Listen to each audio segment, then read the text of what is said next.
Shalom untuk saudara pendengar yang dikasihi Tuhan Yesus Kristus. Selamat siang dan salam sejahtera untuk kita semuanya. Selamat datang kembali di renungan siang dan doa siang pada hari ini. Semoga saudara yang terkasih dalam keadaan sehat selalu. Kiranya damai dan sukacita Roh Kudus melimpah di dalam hati dan pikiran saudara saat ini. Sebelum kita mulai renungan pada siang hari ini, marilah kita bersama-sama berdoa. Bapa di kerajaan sorga, terima kasih atas penyertaan yang Engkau berikan kepada saya atas siang hari yang indah ini. Terima kasih telah memberi saya kesempatan untuk selalu dapat bersyukur atas segala pekerjaan yang aku kerjakan. Maka dari itu, saya mohon sertailah selalu diri ini sepanjang hari ini. Terima kasih atas berkat Tuhan hingga saat ini aku masih bisa merasakan kebaikan Tuhan dan buatlah agar bibirku selalu mengucap syukur kepadamu. Tuhan Yesus Kristus, terima kasih pada saat ini saya masih bisa bekerja. Tuhan, saat ini saya akan memulai pekerjaan saya. Berkatilah pekerjaan ini dan sertailah sepanjang saya selama bekerja pada hari ini, agar menjadi berkat bagiku, bagi keluargaku dan juga tempat saya bekerja. Berkati seluruhnya di siang hari ini agar berjalan dengan baik dan menjadi berkat untuk kami jalani bersama dengan anak Tuhan yang lainnya. Dalam nama Tuhan Yesus, aku berdoa. Amin. Sahabat pendengar yang kami cintai, bacaan renungan dan ayat emas Alkitab renungan kita siang hari ini akan kita mulai. Nats bacaan kita siang hari ini adalah, lalu Yesus berkata kepadanya, "Hai ibu, besar imanmu, maka jadilah kepadamu seperti yang kau kehendaki." Tertulis di dalam kitab Matius 15 ayat 28, judul renungan kita hari ini adalah Pantang Menyerah. Bacaan kita pada siang ini terambil dari kitab Matius 15 ayat 21 sampai dengan ayat 28. Lalu Yesus pergi dari situ dan menyingkir ke daerah Tirus dan Sidon. Maka datanglah seorang perempuan Kanaan dari daerah itu dan berseru, "Kasihanilah aku, ya Tuhan, anak Daud, karena anakku perempuan kerasukan setan dan sangat menderita." Tetapi Yesus sama sekali tidak menjawabnya. Lalu murid-muridnya datang dan meminta kepadanya, "Suruhlah ia pergi." Ia mengikuti kita dengan berteriak-teriak. Jawab Yesus, "Aku diutus hanya kepada domba-domba yang hilang dari umat Israel." Tetapi perempuan itu mendekat dan menyembah Dia sambil berkata, "Tuhan, tolonglah aku." Tetapi Yesus menjawab, "Tidak patut mengambil roti yang disediakan bagi anak-anak dan melemparkannya kepada anjing." Kata perempuan itu, "Benar Tuhan, namun anjing itu makan remah-remah yang jatuh dari meja tuannya." Maka Yesus menjawab dan berkata kepadanya, "Hai ibu, besar imanmu, maka jadilah kepadamu seperti yang kau kehendaki." Dan seketika itu juga anaknya sembuh. Ayat renungan kita ini terambil dari kitab Matius 15 ayat 21 sampai dengan ayat 28. Kata bijak Alkitab hari ini adalah, sikap pantang menyerah dalam berdoa akan menyenangkan hati Allah. Mari kita mulai renungan siang kita. Baiklah, mari kita mulai segmen kisah inspiratif. Pada 1953, sebuah perusahaan baru, Rocket Chemical Company beserta 3 stafnya, mencoba menciptakan produk pelarut dan minyak pelumas pencegah karat yang bisa digunakan di industri penerbangan. Mereka bereksperimen sebanyak 40 kali untuk menyempurnakan formulanya. Formula bernama WD-40, singkatan dari Water Displacement, masih digunakan sampai sekarang. Sungguh kegigihan yang mengagumkan. Injil Matius mencatat kisah lain tentang semangat pantang menyerah. Seorang wanita Kanaan memiliki anak perempuan yang kerasukan setan. Wanita itu tak memiliki harapan lagi bagi anaknya itu, sampai ia mendengar Yesus berada di daerahnya. Wanita yang putus asa ini mendatangi Yesus dengan membawa masalahnya karena ia percaya Dia dapat menolongnya.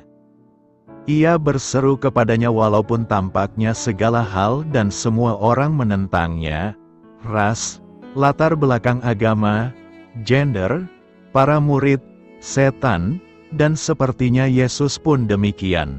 Ia menghadapi banyak rintangan, tetapi ia tidak menyerah. Ia gigih merangsek maju menerjang gelapnya lorong kesulitan, keinginan yang mustahil, dan penolakan. Hasilnya, Yesus menghargai iman wanita itu dan menyembuhkan anak perempuannya. Kita pun diundang untuk menghampiri Yesus dengan semangat pantang menyerah. Apabila kita senantiasa meminta, mencari, dan mengetuk, kita akan menemukan kasih karunia dan belas kasihan saat kita memerlukannya. Sesuatu terjadi saat kita berdoa. Berdoalah dan jangan gampang menyerah. Bergumullah sampai hari terang. Ya, berdoalah senantiasa. Bukan untuk dilayani, melainkan untuk melayani. Matius 20 ayat 28 berkata, sama seperti anak manusia datang bukan untuk dilayani, melainkan untuk melayani dan untuk memberikan nyawanya menjadi tebusan bagi banyak orang. Dilayani lebih terhormat daripada melayani, itulah pemikiran manusiawi. Tetapi menurut Yesus, sebaliknya, yang terhormat adalah melayani. Itulah sebabnya Tuhan Yesus menyampaikan pernyataan di atas ketika merespon permintaan ibu dari Yohanes dan Yakobus di ayat sebelumnya, agar kelak di surga Yohanes dan Yakobus dapat duduk di sebelah kanan dan kirinya. Sungguh menyedihkan melihat kenyataan bahwa menjelang masa sengsara yang hendak dimasuki oleh Tuhan Yesus, murid-muridnya, secara khusus Yohanes dan Yakobus, ternyata masih ingin memperebutkan kedudukan. Walaupun Tuhan Yesus telah memperlihatkan banyak teladan melalui kehidupannya, murid-muridnya masih belum memahami bahwa kebesaran dalam kerajaan Allah itu diukur melalui pelayanan yang dilakukan dan orang yang lebih dihargai dalam pandangan Allah adalah orang yang menempatkan diri sebagai hamba. Kata yang dipakai di sini untuk pengertian melayani adalah diakonein, yang menggambarkan pelayanan di meja makan. Sehingga penggambarannya adalah bagaimana Yesus melayani setiap mereka yang membutuhkan, dengan penuh kasih dan tanggung jawab penuh. Hal ini juga mengingatkan kita akan apa yang dilakukan Yesus ketika membasuh kaki para murid-Nya. Dengan segera kita bisa mengerti apa yang dimaksud Yesus dengan melayani, yakni bukan melayani diri, melainkan memberi diri. Yesus Kristus yang melayani, dengan mencari orang berdosa, menebus dosa mereka, bahkan dengan memberikan nyawanya sendiri di salib. Dia yang tidak berdosa, harus menanggung banyak dosa manusia berdosa, sehingga dalam kematiannya manusia dibebaskan, dan dalam kebangkitannya manusia dimenangkan. Seluruh hidup Yesus selama 33 tahun ditandai oleh jiwa melayani. Tujuan hidupnya bukanlah untuk mendapatkan pelayanan, melainkan untuk memberikan pelayanan. Alkitab tidak menggambarkan Yesus sebagai Tuhan yang berjaya atau berkuasa, melainkan sebagai Tuhan yang melayani dan menghamba. Hal lain yang juga menarik untuk kita perhatikan adalah penekanan yang disampaikan Tuhan Yesus dalam ayat 26 ketika Ia mengatakan, "Barang siapa ingin menjadi besar di antara kamu, itu berarti tidak salah untuk menjadi besar." Tapi yang Tuhan peringatkan di sini adalah cara yang dilakukan untuk menjadi besar. Apa yang besar? Dalam konsep kerajaan Allah ternyata berbeda dengan konsep dunia ini mengejar untuk menjadi besar. Bila kita atau ketika kita ingin menjadi besar, maka ada cara tertentu yang Tuhan sudah tetapkan dan tidak ada cara lain untuk mencapai kebesaran itu. Dunia mengajarkan kepada kita bagaimana cara untuk mencapai sukses dan besar. Kenyataan memperlihatkan pada kita, orang sering saling sikut untuk bisa mencapai kedudukan tertentu, saling fitnah dan menjatuhkan supaya bisa menduduki posisi tertentu. Orang harus mencapai keuntungan yang sebesar-besarnya untuk mencapai suatu ukuran kesuksesan. Itulah pembelajaran yang seringkali diberikan oleh dunia ini. Tetapi Tuhan punya cara sendiri yang seharus dilakukan oleh warga kerajaan Allah yang mengejar kebesaran, yaitu, yang menjadi besar adalah Dia yang melayani. Menjadi pelayan itu berarti menjadi hamba, atau dalam tatanan masyarakat pada waktu itu disebut budak. Budak itu hidupnya hanya bekerja memberi pelayanan bagi orang lain tanpa ada kredit sedikit pun diberikan padanya. Bahkan orang tidak bilang, "Terima kasih," pada budak, dan seorang budak tidak terpikirkan olehnya untuk menuntut apresiasi dari orang yang dia layani. Sekarang Tuhan mengatakan yang terbesar adalah orang yang menempatkan dirinya sebagai budak di tengah sesamanya. Maksud Tuhan tentu bukan supaya murid-murid semua menjadi budak dan dijual ke pasar. Karena Tuhan pun hadir dalam komunitas saat itu dalam format atau status sebagai guru, bukan budak. Yang dimaksud di sini adalah, menjadi hamba yang melayani harus menjadi suatu format cara pikir kita dalam melakukan apa saja, sehingga melayani menjadi paradigma hidup. Apapun profesi yang kita kerjakan, apapun tanggung jawab yang sedang kita pegang, seharusnya kita lakukan dengan hati yang melayani. Kita sering berpikir sempit tentang apa yang disebut melayani, seakan hanyalah sebatas aktivitas dan kedudukan di gereja. Padahal melayani harus menjadi cara hidup dalam keseluruhan hidup kita. Kalau saudara seorang karyawan, maka bekerjalah sebagai seorang yang melayani, yang memberikan terbaik dari apa yang saudara bisa lakukan. Dengan cara itulah kita menjadi orang yang besar. Bukankah kalau kita bekerja sungguh-sungguh, belajar sungguh-sungguh, dan memberikan yang terbaik, maka kita juga akan mendapatkan upah yang baik juga, tapi semua upah itu adalah bonus, bukanlah tujuan atau goal. Karena itu melayanilah dengan baik, agar kita menjadi yang terbesar. Di sebelah luar tampak benar di mata orang. Matius 23 ayat 28 berkata, "Demikian jugalah kamu, di sebelah luar kamu tampaknya benar di mata orang, tetapi di sebelah dalam kamu penuh kemunafikan dan kedurjanaan." Kadang manusia hidup penuh dengan sandiwara. Memang dunia ini adalah panggung sandiwara. Tetapi hidup orang percaya bukanlah demikian adanya. Orang percaya haruslah tampil sesuai dengan apa yang diimaninya. Orang percaya sejatinya meninggalkan panggung sandiwara, kelihatan benar di mata orang, tetapi ternyata dirinya adalah orang munafik dan durjana. Matius pasal 23 ini berisikan tentang kecaman Tuhan Yesus terhadap ahli-ahli Taurat dan orang-orang Farisi. Mengapa mereka dikecam? Karena mereka hidup dalam kemunafikan. Artinya hidup mereka penuh kepalsuan. apa yang tampak dari luar berbeda dengan apa yang ada di dalam mereka. Tahu kebenaran firman Tuhan tapi tidak melakukannya.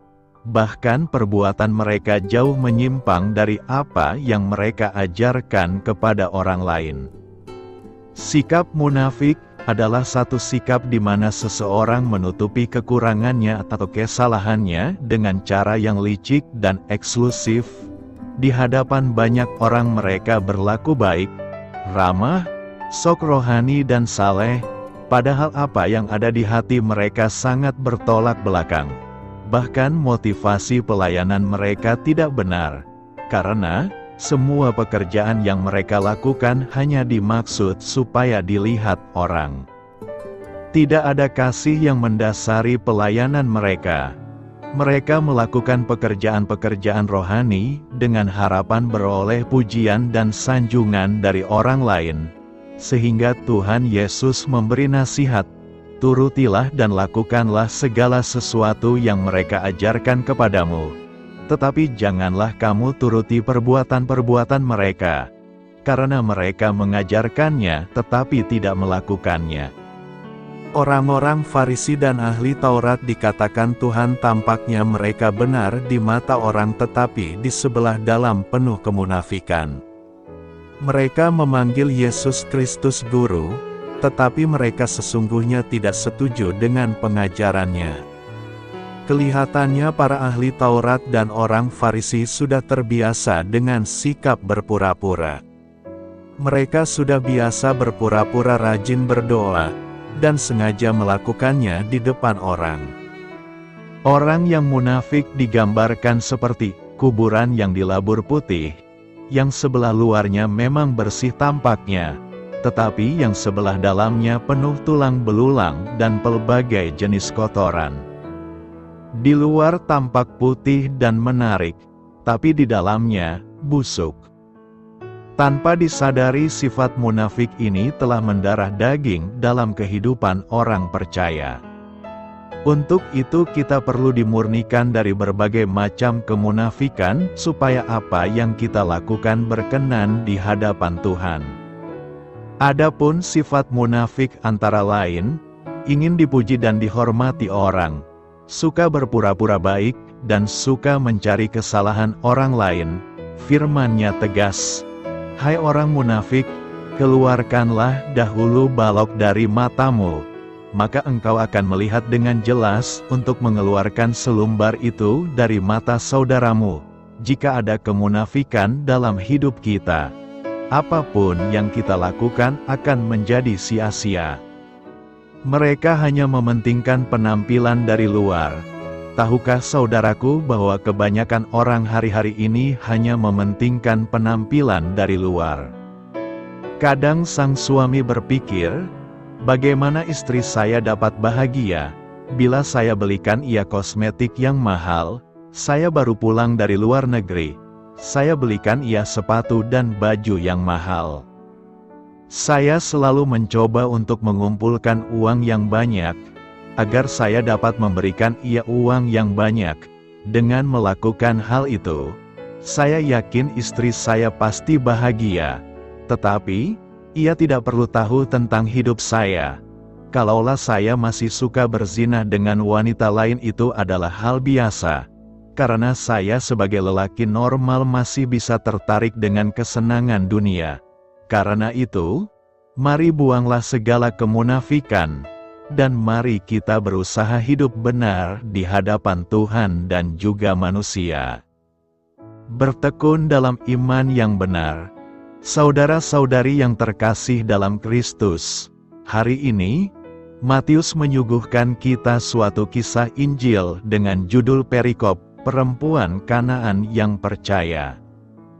Bahwa, ada seorang perempuan Kanaan yang datang mendekati Yesus, berteriak meminta tolong karena anaknya kerasukan setan dan sangat menderita. Dalam Injil tadi, kita baca bahwa Yesus sama sekali tidak menjawabnya. Namun, perempuan itu terus saja berteriak, oleh karena merasa terusik, merasa bising sekaligus menjaga kenyamanan Yesus. para murid meminta Yesus agar perempuan itu diusir saja dari tempat itu. Namun, rupanya Yesus tidak seperasaan dengan para muridnya. Bahkan Yesus menegur mereka dengan mengatakan, "Aku diutus hanya kepada domba-domba yang hilang dari umat Israel." Walau murid-murid menyaksikan juga bahwa tidak ada tanda-tanda Yesus hendak menolong.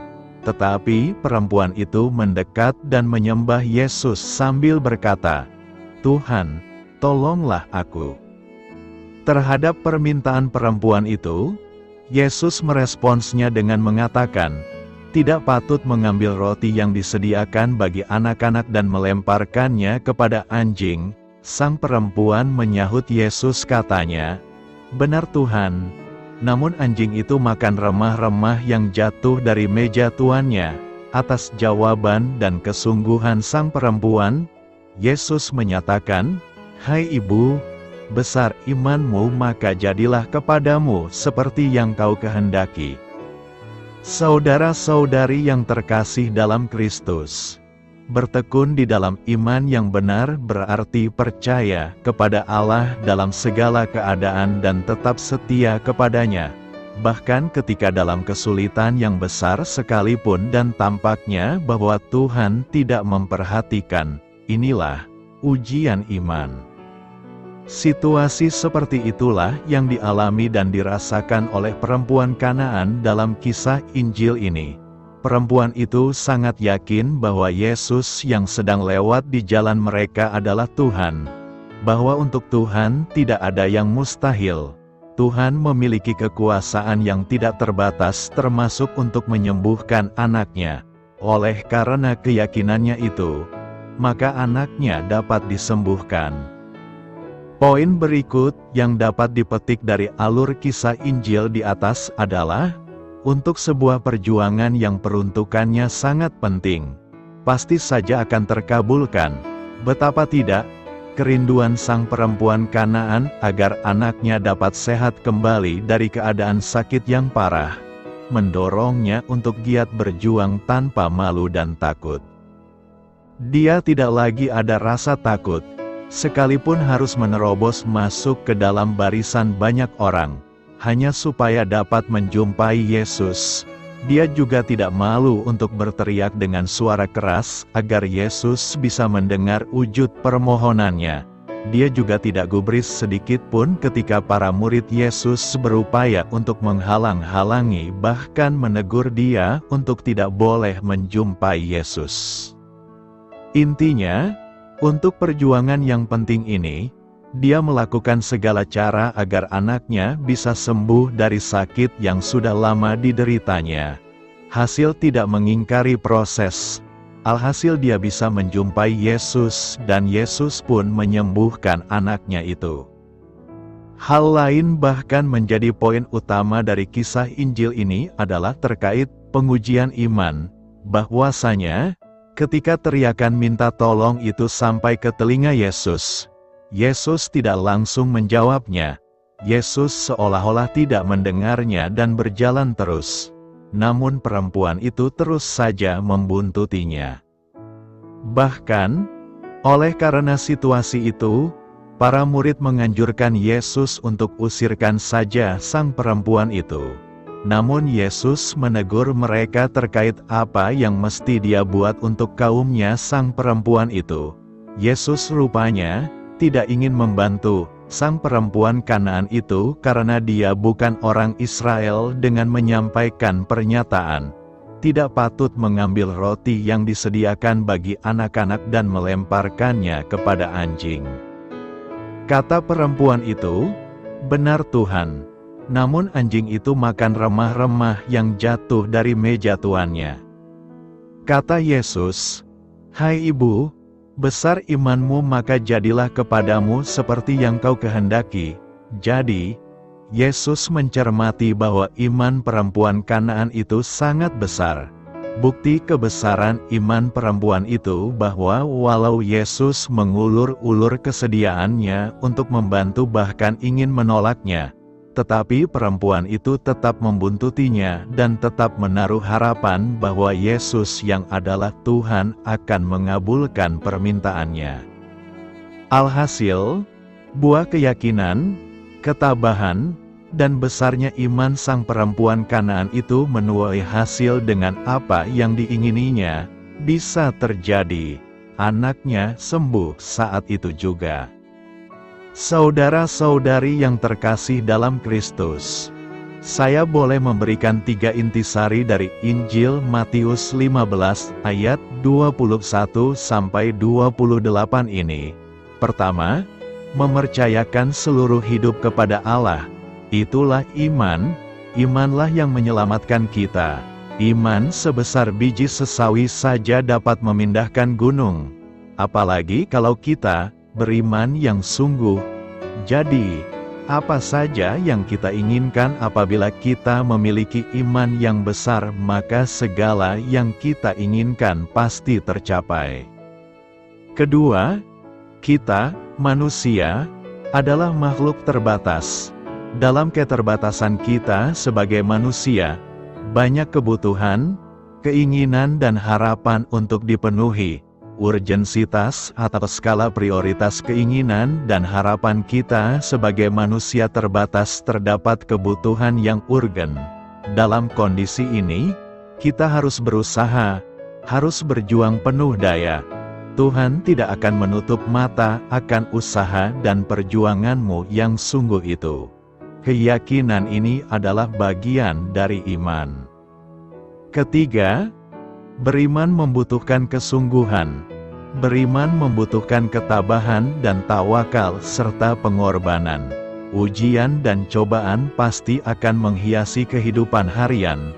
Kebajikan, seperti yang disampaikan di atas, hendaknya dimiliki oleh setiap orang beriman dalam menghadapi ujian kehidupan. Hal-hal seperti itulah yang mungkin kita belajar dari sang perempuan dari Kanaan di atas. Semoga untuk menambah wawasan saudara, kami akan membuat ringkasan singkat tentang Injil Matius. Penulis buku ini dikenal sebagai Injil Matius karena ditulis oleh Rasul dengan nama yang sama. Gaya buku ini persis seperti yang diharapkan dari seorang pria yang pernah menjadi pemungut pajak. Matius sangat tertarik dengan akuntansi. Injil Matius sangat teratur dan ringkas. Daripada menulis dalam urutan kronologis, Matius menyusun Injil ini melalui 6 pembahasan. Sebagai seorang pemungut pajak, Matthew memiliki keterampilan yang membuat tulisannya semakin menarik bagi umat Kristiani. Para pemungut pajak diharapkan mampu menulis dalam bentuk steno, yang pada hakikatnya berarti Matius dapat mencatat perkataan seseorang saat berbicara. Kata demi kata, kemampuan ini berarti bahwa perkataan Matius tidak hanya diilhami oleh Roh Kudus, namun harus mewakili transkrip aktual dari beberapa khotbah Kristus. Misalnya, khotbah di bukit, sebagaimana dicatat dalam pasal 5-7. Hampir pasti merupakan rekaman sempurna dari pesan agung tersebut. Tanggal penulisan, sebagai seorang rasul, Matius menulis Injil Matius pada periode awal gereja, mungkin pada tahun 55-65 Masehi. Ini adalah masa ketika sebagian besar orang Kristen adalah orang-orang Yahudi yang berpindah agama. Jadi fokus Matius pada perspektif Yahudi dalam Injil ini dapat dimengerti.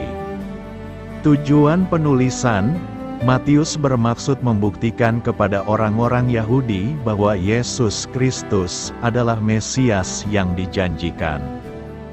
Lebih dari Injil lainnya, Injil Matius mengutip Perjanjian Lama untuk menunjukkan bagaimana Yesus menggenapi perkataan para nabi Yahudi. Matius menggambarkan secara rinci silsilah Yesus dari Daud, dan menggunakan banyak bentuk tuturan yang mungkin nyaman digunakan oleh orang Yahudi. Kasih dan kepedulian Matius terhadap umatnya terlihat jelas melalui pendekatannya yang cermat dalam menceritakan kisah Injil. Ayat kunci, Matius 5 ayat 17 berkata, "Jangan mengira bahwa aku datang untuk menghapuskan hukum Taurat atau kitab para nabi. Aku datang bukan untuk menghapuskannya, melainkan untuk menggenapinya." Matius 5 ayat 43-44 berkata, "Kamu telah mendengar firman, kasihilah sesamamu manusia dan bencilah musuhmu. Tetapi aku berkata kepadamu, kasihilah musuhmu dan berdoalah bagi mereka yang menganiaya kamu." Matius 6 ayat 9-13 berkata, "Kalau begitu, beginilah hendaknya kamu berdoa, Bapa kami yang di surga, dikuduskanlah namamu, datanglah kerajaanmu, jadilah kehendakmu di bumi seperti di surga. Beri kami hari ini makanan kami yang secukupnya, ampunilah kami akan hutang-hutang kami, sebagaimana kami juga telah mengampuni orang-orang yang berhutang kepada kami. Dan janganlah membawa kami ke dalam pencobaan, tetapi bebaskan kami dari si jahat." Matius 16 ayat 26 berkata, "Apa untungnya bagi seseorang, jika ia memperoleh seluruh dunia, namun kehilangan nyawanya, atau apakah yang dapat diberikan seseorang sebagai ganti jiwanya?" Matius 22 ayat 37-40 berkata, Jawab Yesus, "Kasihilah Tuhan Allahmu, dengan segenap hatimu dan dengan segenap jiwamu dan dengan segenap akal budimu. Inilah perintah yang pertama dan terutama. Dan perintah kedua yang serupa dengan itu, kasihilah sesamamu manusia seperti dirimu sendiri. Semua hukum Taurat dan kitab Nabi bergantung pada kedua hal ini." Matius 27 ayat 31 berkata, "Setelah mereka mengejeknya, mereka menanggalkan jubahnya dan mengenakan pakaiannya sendiri pada dia. Kemudian mereka membawanya pergi untuk menyalibnya." Matius 28 ayat 5-6 berkata, Malaikat itu berkata kepada perempuan-perempuan itu, "Jangan takut, sebab aku tahu bahwa kamu sedang mencari Yesus yang disalibkan. Dia tidak ada di sini. Dia telah bangkit, seperti yang dia katakan. Mari dan lihatlah tempat di mana ia terbaring." Matius 28 ayat 19-20 berkata, "Karena itu pergilah, jadikanlah semua bangsa muridku. Baptislah mereka dalam nama Bapa dan Anak dan Roh Kudus. Dan ajarlah mereka untuk taatilah semua yang telah kuperintahkan kepadamu. Dan sesungguhnya aku menyertai kamu senantiasa, sampai akhir zaman." Ringkasan singkat, Injil Matius membahas garis keturunan, kelahiran, dan kehidupan awal Kristus dalam 2 bab pertama. Dari situlah buku ini membahas tentang pelayanan Yesus. Deskripsi ajaran Kristus disusun berdasarkan wacana, seperti khotbah di bukit dalam pasal 5-7. Bab 10 mencakup misi dan tujuan para murid. Pasal 13 adalah kumpulan perumpamaan. Bab 18 membahas gereja. Pasal 23 mengawali wacana tentang kemunafikan dan masa depan. Bab 21-27 membahas penangkapan, penyiksaan, dan eksekusi Yesus. Bab terakhir menjelaskan tentang kebangkitan dan amanat agung. Karena tujuan Matius adalah menampilkan Yesus Kristus sebagai Raja dan Mesias Israel, ia lebih banyak mengutip Perjanjian Lama dibandingkan ketiga penulis Injil lainnya. Matius mengutip lebih dari 60 kali bagian nubuatan Perjanjian Lama, menunjukkan bagaimana Yesus menggenapinya. Dia memulai Injilnya dengan silsilah Yesus, menelusuri dia kembali ke Abraham, nenek moyang orang Yahudi. Dari sana, Matius banyak mengutip dari para nabi, seringkali menggunakan frasa, seperti yang diucapkan melalui para nabi. Ayat-ayat ini mengacu pada nubuatan Perjanjian Lama tentang kelahirannya dari seorang perawan di Betlehem, kepulangannya dari Mesir setelah kematian Herodes, pelayanannya kepada bangsa-bangsa bukan Yahudi, kesembuhannya yang ajaib bagi tubuh dan jiwa, perkataannya dalam perumpamaan, dan kemenangannya masuk ke Yerusalem. Sasaran pembaca Matius adalah rekan-rekan Yahudinya, yang banyak di antara mereka, khususnya orang-orang Farisi dan Saduki dengan keras kepala menolak menerima Yesus sebagai Mesias mereka. Meskipun berabad-abad telah membaca dan mempelajari Perjanjian Lama, mata mereka masih buta terhadap kebenaran tentang siapa Yesus sebenarnya. Yesus menegur mereka karena hati mereka yang keras dan penolakan mereka untuk mengenali Dia yang mereka tunggu-tunggu.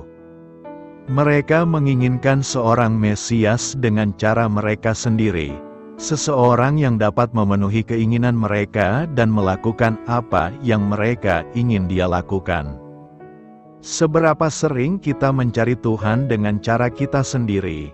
Bukankah kita menolak Dia dengan hanya menganggap Dia atribut-atribut yang kita anggap dapat diterima, yang membuat kita merasa baik, kasih, belas kasihan, rahmat-Nya, sementara menolak hal-hal yang kita anggap tidak menyenangkan, murka, keadilan, dan murka-Nya yang suci.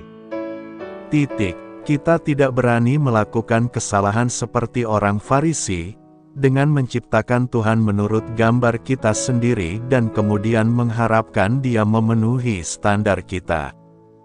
Dewa seperti itu tidak lebih dari sekedar berhala.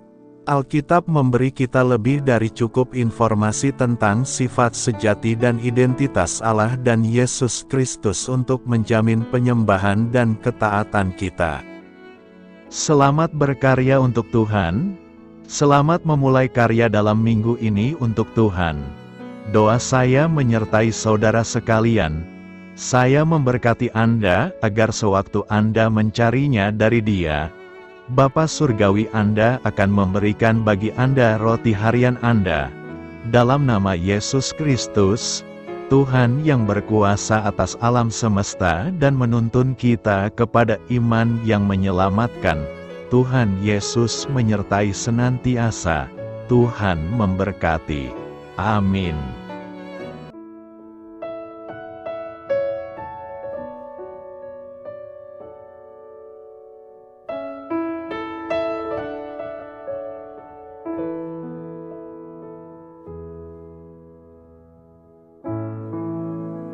Demikianlah renungan firman Tuhan pada siang hari ini. Semoga menjadi kekuatan di dalam hidup kita dan menjadikan kita pribadi yang lebih sukses.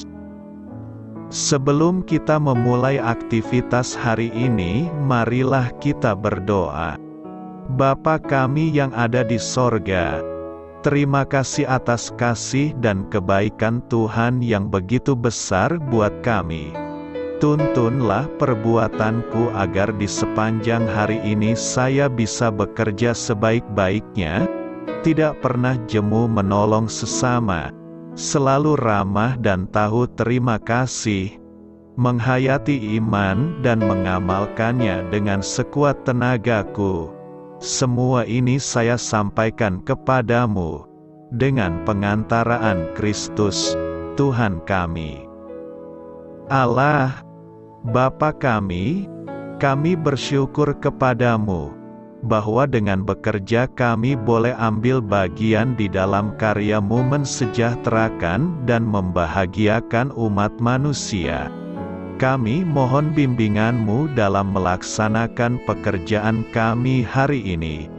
Bimbinglah kami agar sanggup bekerja dengan semangat kasih, dengan riang, rajin dan jujur. Terima kasih, Tuhan. Amin. Dalam nama Tuhan Yesus Kristus Tuhan dan Juru Selamat kami, Bapa kami yang baik, kami mengucap syukur dan berdoa. Amin. Biarlah firman Tuhan menjadi pengingat untuk kita semua, bahwa tuntunan dari Roh Kudus akan selalu memberi jalan keluar bagi setiap permasalahan hidup kita, dan memberi kedamaian di hati kita. Amin. Sampai jumpa di renungan siang saudara rohani berikutnya. Shalom.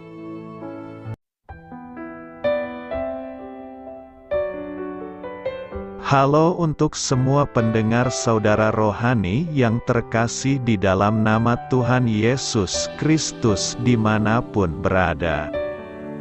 Mari dukung kami, tim redaksi Renungan Harian Saudara Rohani dengan cara memberikan bantuan, kritik dan masukan. Saudara dapat memberikan masukan melalui kolom komentar di bawah atau mengirim kepada kami langsung melalui email yang tertera di layar Anda, saudararohani@gmail.com. Jika saudara terberkati melalui renungan ini, saudara dapat mendoakan kami dan memberikan bantuan lainnya dengan mengirim email kepada kami. Saya berdoa agar saudara sekalian bahagia dan sehat selalu. Amin.